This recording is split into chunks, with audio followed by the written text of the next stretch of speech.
Hey friends, welcome to the Angie Ambrosetti Show. Let her out to play. I'm Angie, your host, a teenage mom turned multi-six-figure earner, married to the same man for nearly 40 years. I'm a homeschooling mom of 7 and totally unqualified, at least on paper, but wildly called by God. Remember, He doesn't call the qualified, He qualifies the called. Here, we are going to talk about it all.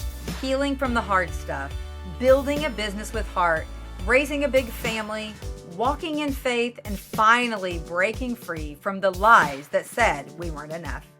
So if you're ready to stop playing small, shake off the doubt and the shame, and step fully into who you were created to be, girl, you are in the right place. Let's go.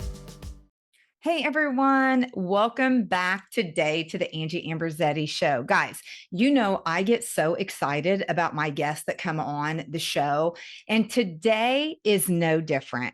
My sweet friend, Dr. Cheryl Wood, I met her in January of this past year. She was speaking on a stage, and some of the words that she spoke, they just really connected with me. And so I'm like, I have got to have her as a guest on my podcast. So I'm going to introduce you to her, and then I want you to just sit back and drink it all in. I'm drinking my pink drink. You might be drinking coffee, whatever that looks like for you. But let me tell you a little bit about my friend, Dr. Cheryl Wood. She is a globally recognized keynote speaker, a two-time TEDx speaker, a best-selling author, a communications expert who has spoken in over 18 countries. She's worked with organizations like NASA, the FBI, and the United Nations. And Dr. Cheryl is passionate about helping entrepreneurs step into their highest level of confidence, find their voice, and boldly share their message. And if you know me, you know that's why I need this. She's helped hundreds of people become published authors.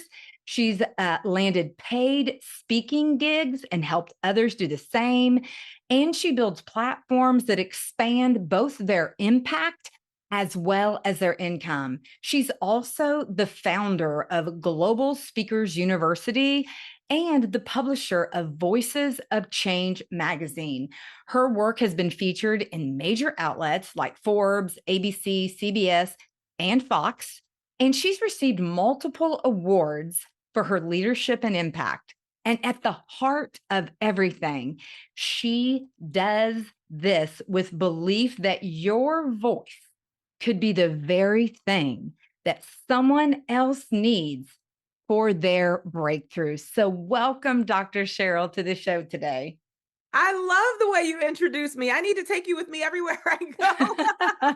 I'm so excited and so happy and honored to be here and have this conversation with you today. Oh, I'm just beyond grateful. And I know that my audience is going to love you as much as I do. So I just want to get right into it. And I just want you to just tell us your story. How did you get started? What does this all look like for Dr. Sherwood? Oh wow. Okay, so that's a really big question. Let's see. I'm going to go back to 2009 because that's when I first started my very first business. That was kind of like my big toe getting wet as an Yeah. entrepreneur. Yeah. At the time I was a mom. My kids were 2, 3, and 5. I was working a full-time corporate job as a legal secretary in corporate America. That's how I paid the bills. That's what I knew how to do. I did it well.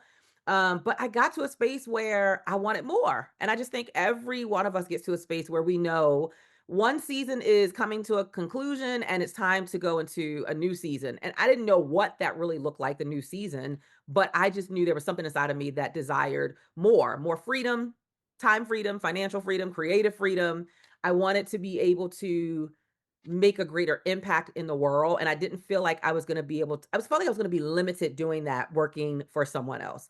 So I Yeah. need to figure out what was my vision in the world, what was my purpose, my divine assignment in the world that would allow me to make impact on others, to show my kids what it looked like to have a big dream and pursue the big dream, and just do all the things to be the very best version of Cheryl that I possibly could be. And so for me, it was kind of a guessing game. I didn't quite know what to do, where to start, who to go to. So I read a lot of books, a ton of Yeah. books. And I read all these stories about people who were very similar to me, They had a dream, they started somewhere, they stumbled through it, they kept going and ultimately manifested what they wanted. So I'm like, okay, well, that gives me permission to do a whole lot of failing and falling on this journey, but I'm going to do it anyway. So in 2009, I started a t-shirt business, which was called Moms Are the Best.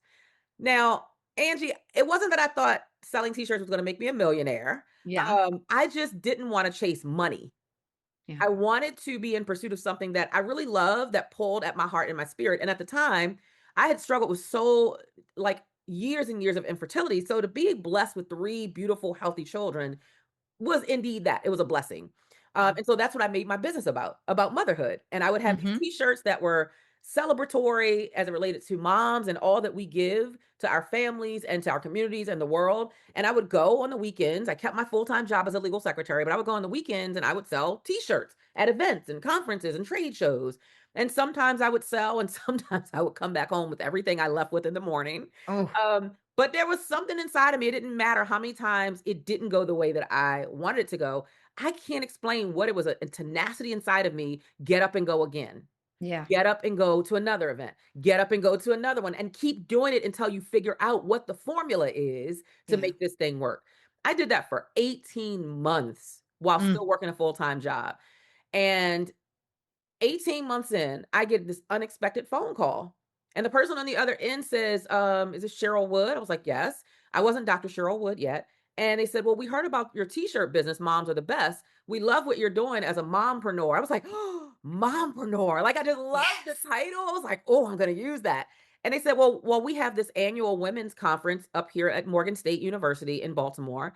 And we would love to have you come in as one of our speakers to teach other moms in the community how to start their own businesses. I And I love it. and I paused and then I laughed and I said, "Well, clearly you've dialed the wrong number because I know Mm. you're not looking for me. There's no way you're calling me to be a speaker." I had no speaker experience. We talked about this behind the scenes a little. I felt totally unqualified. Yeah. Why in the heck would you want me, someone Yeah. who's trying to figure it out, someone who in my own mind was failing miserably, to come and teach anyone anything? Yeah. And what I realized is that sometimes God has a bigger plan that you don't even know about yet. And Yeah. your job is to say yes. Your job is not to know the whole blueprint every step. It's just to say yes to the next step. This was my next step. So I Mhm. said yes. That was September 18th, 2010. I went to that event. I was a nervous wreck. I was a hot mess. My palms were sweaty. My heart felt like it was going to jump out of my chest.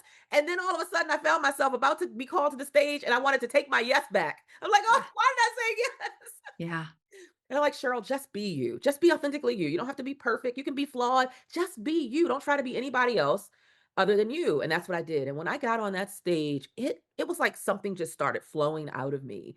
I Yeah. was just able to be real, raw, relatable, authentic, open, vulnerable. It was like this the roller coaster of emotions that I went through and I took the audience with me and I didn't even know what it was called or what I was doing at the time. And Yeah. and I remember midway through the speech, I paused kind of for a minute and I just looked out the room and I could see these women, hundreds of women taking notes. I'm like, okay, wait, are they taking notes from my session? Like what's happening here? And then I could see some women wiping their eyes because tears were trickling down their face from my story. And I'm saying, my God, I mean, I clearly am leaving these women feeling more hopeful about Mhm. their own possibilities because I'm vulnerably sharing my story and my journey and what I'm going Yeah. through to get to where I want to be. And that's when I knew that was the day I knew that I wanted to do that for the rest of my life because I wanted to make women feel more hopeful for the rest of my life. And if I could be the model of that, the example of what it looks like to have a dream, fail, fall flat on your face, do it the wrong way, be flawed, but get back up and keep trying, well, then doggone it, that's what I'm going to be because I loved the way it made me feel because of the way that it made the women feel. I love the vulnerability in that because there have been times when, for me, I call it like crossing the threshold. So when I'm on this side of like entering a room or speaking on stage or whatever it is, and my speaking engagements have been, very small, but I always think, oh, I'm so nervous. But then, like when I cross a threshold, Yeah. I just know that I don't work well by like prearranged speeches or even like my podcast. Like I said to you before we started, it's just like we're sitting down having a cup of coffee because Yeah. I work better when it's in my heart and it comes out and I know it's there. And so I know that's going to be so impactful for the women and maybe even the men that listen to this to just know that, like, be your authentic self. Speak about what you know. And that's exactly what you did. And you essentially won the hearts of that audience. Yeah. I I loved didn't get that. up there and talk about this is how you become a six-figure earner because I wasn't a six-figure earner. Like I Yeah. was a no-figure earner. Yeah. like, like I was brand new learning and stumbling along the way and figuring it out. But that gave them in the room permission to do the same. That you Yeah. don't have to have all the answers to get started. I mean, Les Brown says it beautifully. You don't have to be great to get started, but you got to get started to be great. Yes. And that's what I was giving them permission to do. And so it was beautiful to find power in the season that I was in, even Hmm. though it wasn't about teaching them how to have a thriving business because I didn't have one yet. So I can't teach you that, or how to have be generating a certain amount of money. It was, I'm teaching you how to give yourself permission to do it anyway, to feel the fear, to feel like there's imposter syndrome or you're not qualified, but you do it anyway because there's this other part of you that is unleashed and unveiled every time you say yes when it terrifies you. There's something that you're going Hmm. to discover about who you are, who you're meant to be, and the impact you're meant to make in the world when you give your yes. Yes, absolutely. Well, it's reminding me, well, first of all, let me just say that, like, your tenacity to just and your consistency, even when you said, Mhm. I would come home, and I remember you saying this on stage, is that you would go home and your husband would be like, you got all those shirts that you left with, basically. How you doing this? How much did you make today? And I'll just bust out crying and run to the back of the room because it's like, I made nothing. Yeah. And I think today a lot of people don't realize that you just have to stay with it and keep doing the next things. For me, in my network marketing business, it took me 9 years to get to the top rank of the company, but Mm, I kept going. And sometimes people make it way, I mean, a lot of times people make it way faster, yep. but I was just determined that I was going to do it, whether it took me 5 years or 9 years. And yes, so I didn't even know you then, but I followed that, and I just think that consistency in anything we do is so so important. I agree. Absolutely. And I agree with what you everything you just said because some people have gotten there much quicker than me. Some women have gotten to the big stages. Some women started after me and they surpassed me, but this is my journey. Yeah, But it doesn't have to mimic anybody else's. Like I'm an original. I'm not a carbon copy of anyone else, which means I've got to do it the way God says is meant for me. This is my journey. This is my path. And yeah, I'm okay with that because mhm, what I know is I'm not throwing in the towel. I'm not quitting. I mean, what else is there for me to go back to? Once yeah, you know what your gift is, once you know what your passion and your purpose is and what you're meant to share with the world to leave your mhm, undeniable mark, what else am I going to do? What else am right, I going to go back to? I'm not going back to the life that I was living that it didn't even feel like living, it felt like existing. So I've mhm, got to stay and sometimes there are bumps in the road and there are unexpected challenges and it's just, okay, well, this is an opportunity for you to strengthen a muscle, some muscle that you yep, need to strengthen, or to build a new characteristic that you didn't even know that you needed because yeah, there's something else greater that's coming. And you're going to need that muscle or that characteristic for the greater that's coming. So I yeah, feel like everything that you go through is meant to be a part of the process to prepare you for what's next. And we don't always love it because it's not always easy. It's challenging, it's difficult, it's painful sometimes. We don't want to go through it. We just want yeah, to kind of, coast on the good times and the wins. But mhm, if and this is what I share with my clients, if you ain't been through nothing, you can't teach me nothing. yeah, And that's the exactly, reality. So you got to go mhm, through everything you go through that's challenging becomes a bigger part of your bigger story, which means you become that much more valuable to the people who you're called to serve. Because yes, if I can't share anything with you about failure, am I really the best coach I can be? If I can't talk to you about building your resilience muscle and getting back up after you've gotten knocked down, because I've gotten knocked down, I had to get back up, what's the real value that I yeah, bring to your life or your business? mhm. My husband says success is a terrible teacher. Failure is the best teacher, and I'm It like, is. I should have coined that phrase myself, but it's so true. Even in light of, like, raising a big family like we have, our kids, we are constantly telling them, like, when they get down on themselves for their failures, we're like, this is a good lesson because now you know, oh, hey, I'm not going to do it that way next time. And you've Yeah. learned if you always have success in what you're doing, where's the learned moment in that? Right. There's no information learned. There's no Yeah. data. You have nothing, and which means you can't grow. Yeah. Because if everything always goes right and you have nothing to improve, there is no growth. And I function on the belief that the quote that says, the thing that is not growing is dying. Yeah. If there's a plant in a pot and if it's not growing, it's probably wilting and dying over the Yeah. course of time. So I always want to be on the side of growth, Yes. which means I have to always be on the side that's stretching me, expanding me into new spaces, challenging me. And that comes typically from the failures or the things where you're like, I did that, but I could have done that better. And here's Mm. how. And here's how I will improve the next time, the next go round. Right. Well, I want to be on that side too, friend. But I do have to ask you, did you sell any t-shirts that day? I did sell t-shirts that day. I Okay. sure did. And then I got to a point where when I knew for sure I wanted to stand firmly in the lane of being a communication and public speaking expert, Hmm. the t-shirt business, I was done. And Yeah. it's so funny, there are people who have followed me for my entire 15 years and they're like, "Do you still sell t-shirts?" No. No, Yeah. I do not. I am not Hard interested. no. Right, hard no. Even if you see me out and about, typically I'm not a fan of standing behind a table to sell something. Yeah. If people are coming to buy a book or whatever, I'll stand there and sign a few books, but I am just not that.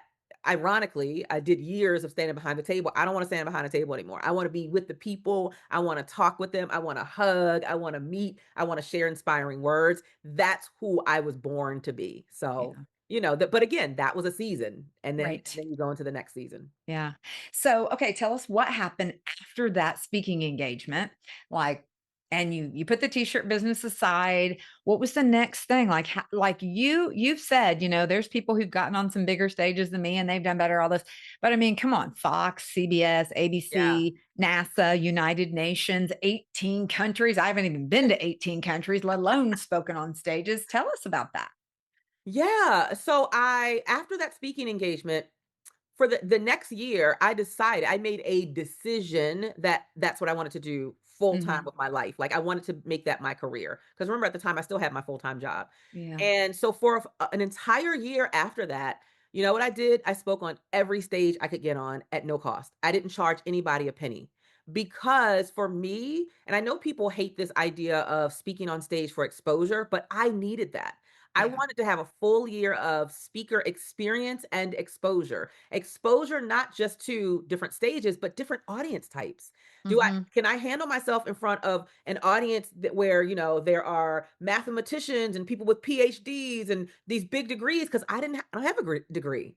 So I Yeah. wanted to make sure, can I handle myself well? Can I still communicate effectively? Can I still approach this stage with the same level of confidence in what I bring to the room, not Yeah. comparing myself to what the people in the audience have? Can I still add value? I needed to know I could do that with an audience that's very, very highly educated. I need to know I could do that with an audience with mostly males, mostly females, women. I could do it for corporations. I could do it for associations. I could do it, right? I wanted to really test the waters. And so Yeah. after that speaking engagement, that next full year was just anybody. I mean, I went to so many networking events and I started introducing myself as I'm Cheryl Wood. I wasn't Dr. Cheryl Wood still. I'm Cheryl Wood, international speaker, international keynote speaker. I hadn't even left Baltimore yet. I'd Yeah. never been outside of the walls of You were speaking Baltimore. it, I girl. was speaking that thing. And the more you introduce yourself with a level of conviction, because I knew who I was becoming. I love the quote by Zig Ziglar. He says, in order to achieve a goal, you've got to see the reaching in your own mind before you ever get to the goal. So I Yeah. was seeing it visually in my mind, what it was going to look like when I was on the big stages, what it was going to look like when I was being able to really meet and greet people and encourage them and inspire them and sell the book. I could see that before it ever happened and Yeah. before it manifested tangibly. And so I wanted to make sure that I was more equipped than I was when I first did the first engagement. I wanted to make sure a year later I was much more equipped to say yes to many more opportunities because I had that full year of practice. I call Yeah. it on the job training. I had on the job Hmm. training. And so that's what I did. And then after that year, I realized I really wanted to take it seriously. Like, this is not just something that's fun. It's not Yeah. just something that I enjoy doing. It's something I'm called to do. Yeah. And when I knew that was a calling based on how I felt every time I took a stage, and it didn't matter the size of the stage. It could be 10 people in the room, it could be 1,000 people in the room. I always got the same, it evoked the same emotion and feeling that I Hmm. felt like I was walking in purpose, that I felt like I was creating legacy. I felt like I was leaving my fingerprint in the room to help somebody else live a better life, a more fulfilled life. And so I decided that next year, following year, I wanted to do that for the rest of my life. And that's when I started seeking out coaches. And I'm like, Mhm. okay, well, I can't just rely on the fact that, oh, I speak good. I don't want to just be good. I want to be Yeah. unforgettable. I want to be transformational. I want people to Yeah. still think about something I said 45 days after the 45-minute speech. And Yeah. that's when I started saving my coins and hiring the best of the best. I believe in order to be great, you have to be trained by the greats because success Yeah. leaves clues. So over time, I started coaching with amazing coaches who taught me things about what I was doing that I didn't even know what the name of it was. Some of the things I was Mhm. doing naturally, but I didn't know what it was called. And then they started helping me tweak things and adjust your tone here and your volume here and pull the story in and show the story, don't tell the story. And I wanted to be a master communicator and a Yeah. master when I was on stage. And coaching with Lisa Nichols and Les Brown and under Tony Robbins and I mean the list goes on and on. So many amazing coaches I've had in my life. Putting up those investments, even though they were scary, they were Yeah. big investments. But I just learned that I'm worth it. I'm worth every investment that I make in who I am becoming and the impact that I know I'm meant to make in the world. And one thing started leading to the next, and I started getting more invitations. And then it was like, okay, wait, now I'm going to charge for this. And my first speaking engagement, I think I made like $250. And I was like, yes, mama, I made it. Because somebody paid me $250 to speak on their stage for 20 minutes or 30 minutes. And then Yeah. it started growing. And again, I was learning from my coaches how to start really pricing and positioning and packaging what I was offering. And Yeah. so my confidence started growing the more stages I got on and the more people were actually investing in me being a speaker on their stage, my confidence increased. And now I had a little more confidence to ask for a little bit more. And when I invested more, and I learned more and I grew more, I could ask for a little bit more. And the more experienced I became. And literally that led me to the stages I've been able to grace, to this day. NASA, Prudential, Capital One, Verizon, Export Import Bank of the United States. I mean, the list just goes on. And sometimes I just look at it and it gives me goosebumps and it brings tears to my eyes because I remember being the girl in the room who was looking at the other speakers saying, that chokes me up, saying Yeah. one day that's gonna be me. And then you're in the dream, living the dream, Yeah. and you realize the work, the time, the energy, the effort, the risks that you've put in, and all the things you've given up to get there, and you stand a little bit differently, like, your posture is a little different because you realize you belong there.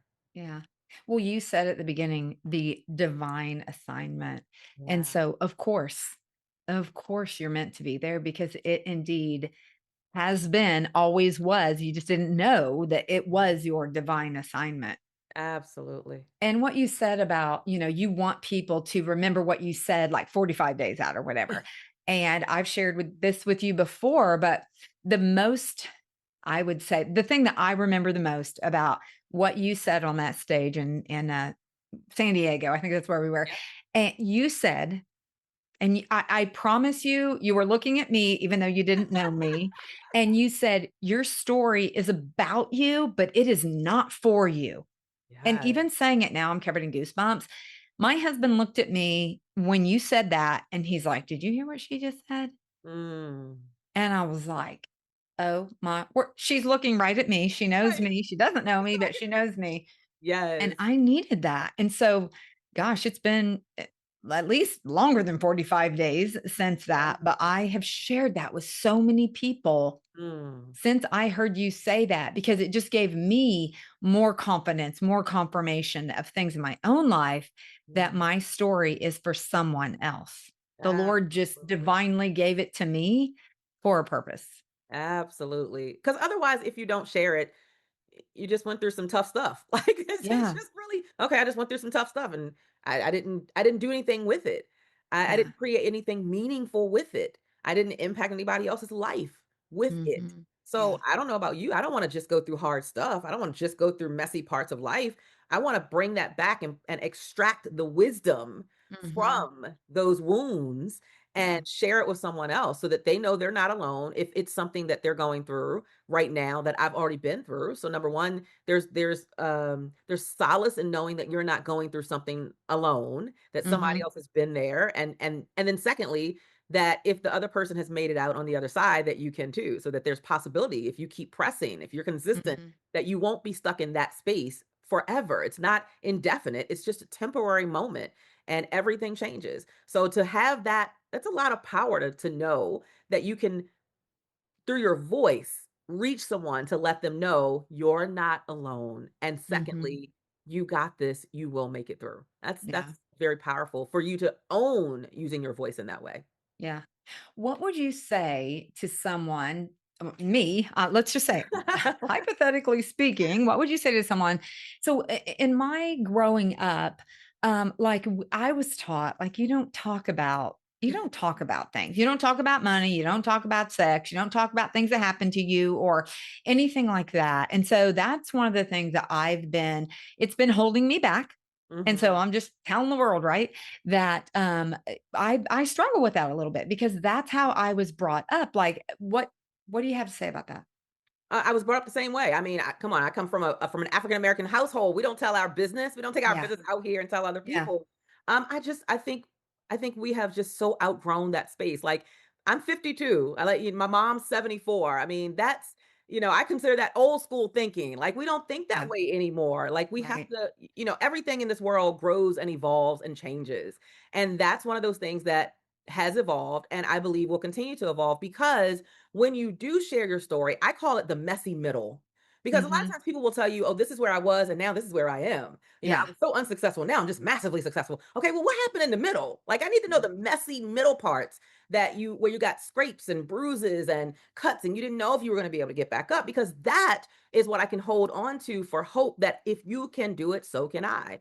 yeah. And so everything grows and changes and evolves. And that's just we live in a space now where, first of all, you talk about artificial intelligence and AI, and I don't know about you, how many times you've looked at a video online, like, okay, wait, is that real? And you go back and watch it 4 times and see, is it really real or is that Yeah.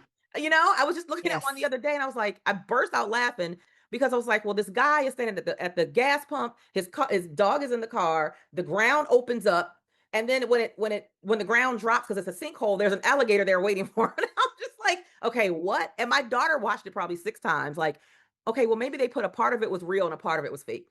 All that to say, you know, trust, to develop know, like, and trust. Mhm. If you don't pull on transparency and vulnerability, what else are you going to pull on in this time that we're living in? Yeah. And so that comes from you speaking from your heart, speaking from your soul, unveiling things that people will be like, wow, she was so brave and bold to share that. And I think sometimes, especially women leaders, think that it's going to discredit them when they Mhm. share the messy parts, but it doesn't. It gives you so much more credibility than not sharing it. Because Mhm. anything you can teach me, Angie, anything I can teach someone, they can go and get from ChatGPT. Yeah. And they can get it like that Yep. instantly. So what's the real value that I bring? If I'm not peeling back the layers of my real, raw, authentic truth and the stuff that I've really been through, some of it, is messy. Some of it was difficult. Some of it still makes me cry. But if I'm not willing to share that, how do I really develop the know, like, and trust factor with you for you to Mhm. then entrust your story with me? To entrust Mhm. your pain with me, to say, hey, I want you to partner with me to help me get out of this pain and get to this end result. If I'm going to trust somebody like that to be on a journey with me and to hold Mhm. my hand through a journey, I got to really, really develop a level of trust. And that's going to be from how much you are willing to be transparent and vulnerable. Yeah. Well, I like what Brody Pearson says is that, well, I don't know that I like it, but I'm going to repeat what he says is that we're in a trust recession Yeah. basically because of AI, because of all the things that aren't real, it is harder for people to trust Yes. when we're on social media. I built my network marketing business to 6 figures on social media. And so I've worked really hard over the past 11 years Yeah. to, build that for people to know, like, and trust me. And through social media, how do they know you? But sometimes I Yeah. feel like I'm closer with people on social media than I am like in person Mm, because I have tried to exemplify that vulnerability and yeah. things. Not that I've never used AI because I certainly do it. Chat is a good friend of mine and he helps me a lot. But I Yeah. Well, think it's a that's tool. I yeah, mean, it's a tool, yeah, it's just a tool, but it doesn't replace you. It doesn't right? replace your lived experience. Chat GPT and AI could never replace you because it can never have your lived experiences. Right. It could never have your perspective based on your lived experiences and your story and all the things that you've pressed through, been through, overcome, triumphed through. ChatGPT can't replicate that. Yeah. All it can do is it can give you some information based on the learning that it's doing as well, based on what people are typing and putting in, but it can't replace your story. And Yeah. that's why storytelling has to be such a vital part of your brand development, your brand growth, and developing the know, like, and trust factor. Mhm. Yeah, for sure. Well, one of the things that, used to hold me back so much was that I don't have a college degree. So in Mhm. light of, like what you said, like you go in these rooms and everybody had the PhD or whatever they had, and when I started homeschooling my children, we've been homeschooling now, this is year 26, and people would be like, "Well, how are you gonna homeschool your kids? You don't even have a college degree." Or I would hear other people say, "Oh, they have a college degree. Oh, they have a doctor. Oh, they have this. Oh, they have that." And it would shrink me. Yeah. And so in light of that, it would always hold me back. I was a little bit afraid to be too vulnerable. Mhm. And in the last couple of years, I've got some great coaching and it doesn't hold me back now. Like I have a big voice and I'm not shy about talking about things. And I've been super vulnerable about certain things in my past. But I would love to hear from you because you said, like in the beginning, you didn't have your doctorate. And I know there's an amazing story behind how you did get that. I would love for you to share that with our audience. Yeah, so the first thing I'll say is this is what I had to learn, that education and intelligence don't it's 2 different things. I know a lot of highly educated people who have no intelligence. They have no common sense, right? But I know a lot of people who don't have the degree, but are highly intelligent. Right. So that freed me in such a big way when I first started, because I used to struggle with that as well, going into these Hmm. rooms that God was placing me in with extremely educated, highly educated people, but Yeah. education and intelligence are 2 completely different things, right? So I started there. And then, yes, behind me are on the wall are these degrees that say Dr. Cheryl Wood. And I love the story because for me, it is confirmation of what God will do in you, for you, and through you so that you Hmm. can make the impact that you are destined to make. So for a long time, I counted myself out because I didn't have a degree. I didn't go to Ivy League, college, university, education, all the things. And I was like, well, do I really belong in that room? Are they going to get me? Are they going to think that I'm smart enough to be on the stage or that I should be the one that's speaking life into them or pouring into them? And God kept putting me on the stages, but I still was questioning him and kind of like debating, like, no, I should be Right. somebody What are you else. doing? Right, exactly. And but I kept pressing forward because I don't ever want anything that I feel I'm lacking to keep me hostage from what I'm intended to accomplish and Hmm. the impact I'm intended to make. So I just kept pushing forward. And every stage God positioned me for, I would get on the stage and I would do what I was called to do. Sure enough, in 2019, someone approaches me at an event, a speaking event, and it says, I love the work that you've been doing. I follow everything that you do, all the things. um, how would you like to add doctor to your name? And I said, well, it sounds wonderful as long as I don't have to go back to school. Yeah. Like I was a mom, I had like a full life. And the person was like, no, I represent this XYZ university and we have been watching you. And that's confirmation that Wow. with or without a degree, somebody's watching you and being inspired by the work that you're doing. And it's the consistency that Yeah. caused them to say, we would like to present you with an honorary doctorate. I had to be vetted. I had to have a decade of body of work. It wasn't just a, oh, hey, we gave you a piece of paper. No, Yeah. I was fully vetted. I had to provide proof of the work that I've been doing. In addition to what they already knew about me, I had to have these interviews with the dean and the chancellor and all these people. And it was a big deal. And when I finally got that stamp of approval that yes, we're going to move forward with honoring you, I broke down in tears because this is what my husband said to me. He said, look at that. He said, look, just look at that. Like really examine that for a few minutes. Like you got the degree. No, you didn't get it in the classroom, but you earned it through your body of work and how you've Yeah. impacted lives for a decade, Cheryl. He said, for a decade, he said, and God positioned you where you got it without the big price tag that other people had to pay for it. I Mic said, drop. mic drop. He said, look at that. Look at how God will bless you when you just say yes to the assignment, when you honor the calling on your life and you don't back up and you don't back down. And you do it even when you question, am I enough? You do it anyway. He said, you deserve it. And I will never forget that. And it just, and so I love when people ask me, they'll say, oh, Dr. Cheryl, what's your doctorate in? And I think Yeah. they think it's going to be some other story. And I'm like, let me tell you the story. And I love that. Yeah. And I don't shy away from sharing it. I don't shy away from saying, this is how. I didn't Yeah. earn it in the classroom, but I earned it through my body of work. And let me Mhm. tell you, I've put in the work over the past now 15 years. Yeah. So I take ownership of that very, very Yeah. proudly. Yeah. Yes. Well, and you should. I love how God is so in the midst of everything that you're talking about. Mm, Um, because I totally believe God is 100% sovereign and yet man is responsible. And so you holding on and saying yes to that divine assignment, yeah. just like he showed up and showed off in such a way that you couldn't even imagine. Yeah. Yeah, and he keeps doing it. Yes. He's not even done yet, and I'm just like, "Okay," because and I always say, you'll hear people say, faith without works is dead. Yeah. And that's biblical. And so I always tell people, you got to give God something to work with.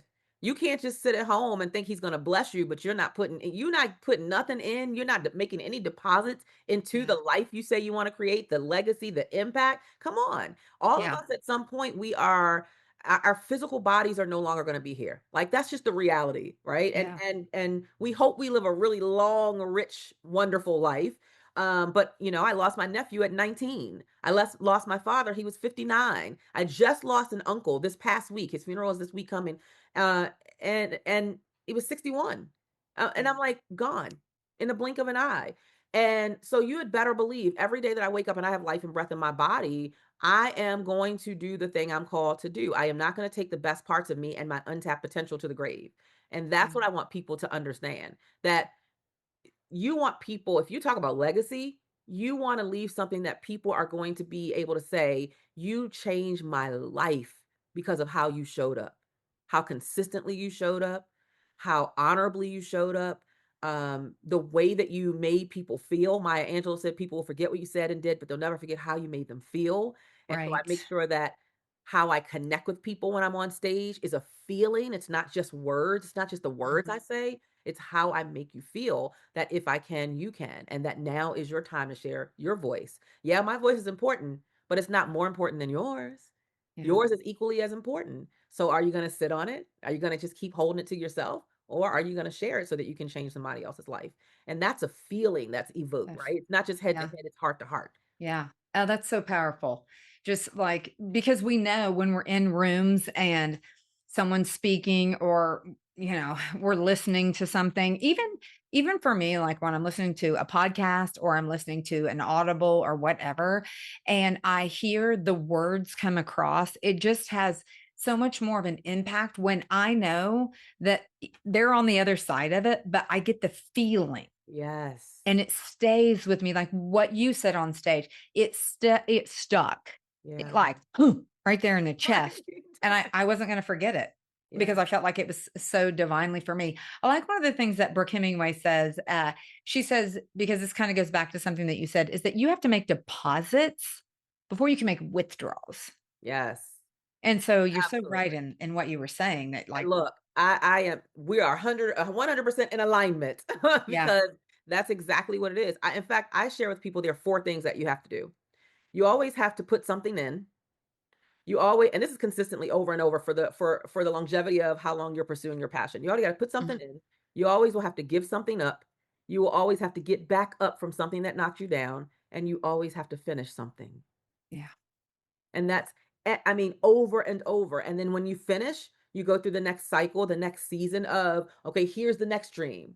And guess yeah, what you gotta do for that dream? You gotta put something in, you gotta give something up, you gotta get back from something that knocked you down, you gotta finish. Okay, now let's go to the next dream. And that's just over and over, and when you know that, when you come into it knowing that that's the expectation, nobody's gonna give it to you. I always say success is never free, easy, quick, or convenient, and when you know that, you position your mindset to know what you're coming into fully and realizing, like you said, that there have to be way more deposits if you're ever going to take out a withdrawal on the big dream. I'm writing that down. Convenient. Success is neither free, easy, Quick or convenient. Quick, I couldn't even read my own handwriting.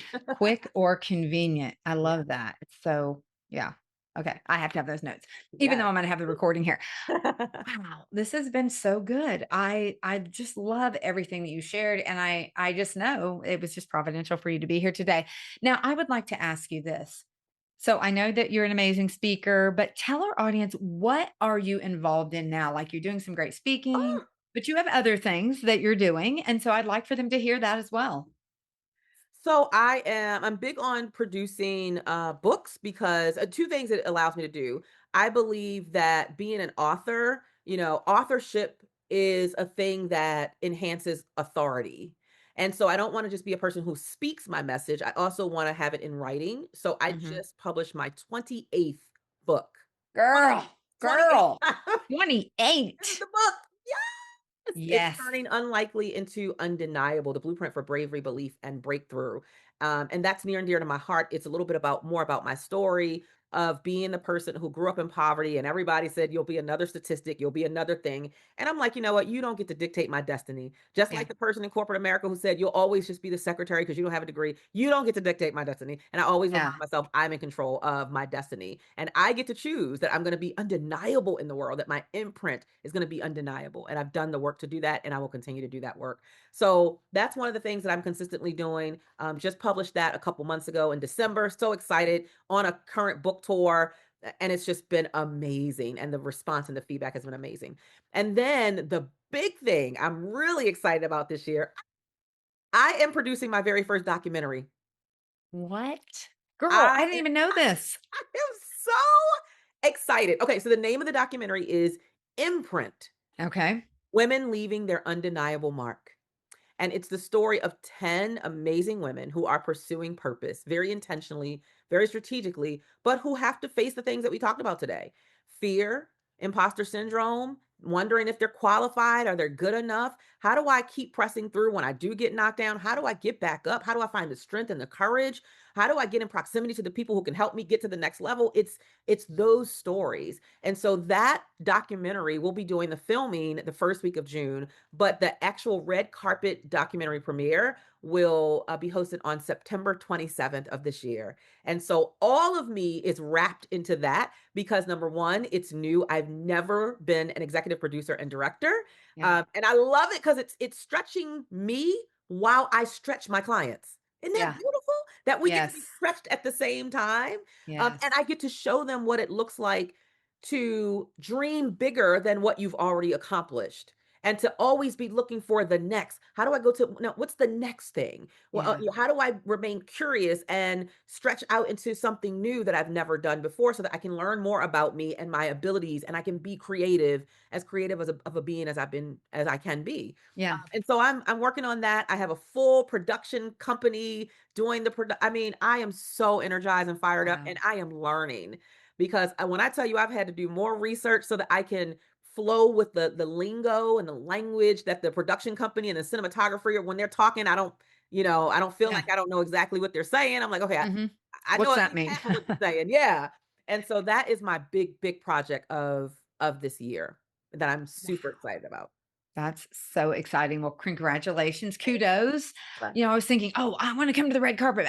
However, I'm gonna be in Italy, Oh, on that's September wonderful. 27th, so I'm looking forward to that, but that is just amazing. I'm so excited for you.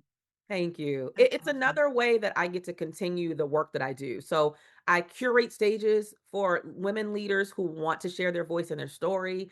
I facilitate these book projects. I've done 22 book anthology projects where other women write their stories. Mhm. I've helped over 700 leaders to write their stories and become authors. And so I'm always like, okay, what else? What else can I do for them to share their voice? So I publish my own magazine, which is called Voices of Change Magazine. I am the editor and publisher of that. That comes out quarterly. It's a quarterly print magazine where we feature women and men leaders who are making positive impact in the world.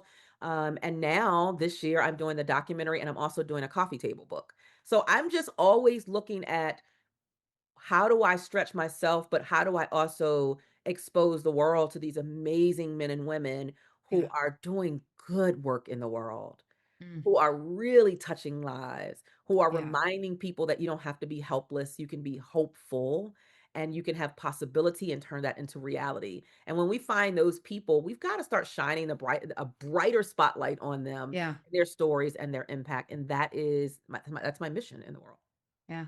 I love it. Oh my gosh.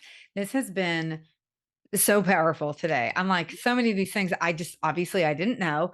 And I thank you so much for coming on, sharing. I know you were just running crazy with other in-person podcasts today, and little old me, like you made time for me. And I appreciate Oh, that. I know my audience is just going to love hearing the words of wisdom and the encouragement and just the uplifting. Like I feel like I could go run a marathon right now. I probably can run a hey, marathon, but I'm like, girl, she just gave me what I needed. And I know we talked about before we started recording that I'm getting ready to, I'm in the process of writing a book, and just the words that you spoke just gave me more confidence.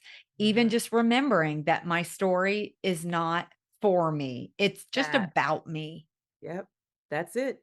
And but it's so for run with someone that, else. and I cannot wait to see the launch of the book, and I will be one of the first people going over and purchasing my copy because your story matters, and if you don't tell your story, there are only 2 other things that happen. Either the story doesn't get told or it gets told from somebody else's perspective when you're long gone. Yeah. And I don't think that that's fair. I don't think that's fair to any person that you don't tell your story from your truth and from your perspective. So yeah, write the book and tell your story and don't ever leave it where it doesn't get told or somebody else has to tell it for you. Yeah. Okay. Well, thank you so much. Again, thank you for Yes, being on thank you. today. I'm just super excited about this. So, listen, guests, I want you to go follow Miss Cheryl Wood, Dr. Cheryl Wood here, and I'm going to put all of the information in the show notes so you can find out how to follow her. Grab her book, be on the cusp of your seat for this new documentary that's coming out. You are going to love her as much as I do. So, thank you so much for listening in, tuning in once again to the Angie Amberzetti Show. That's it for today, friends. Thanks for tuning in with me today. I hope today's episode stirred your soul, sparked your faith, and reminded you that your story is far from over. Keep walking in freedom, keep showing up bold, and never forget God doesn't call the qualified, He qualifies the called. Be sure to leave a review, subscribe, or share this podcast with a friend who needs to hear it as well. Until next time, keep letting her out to play because the world needs your fire.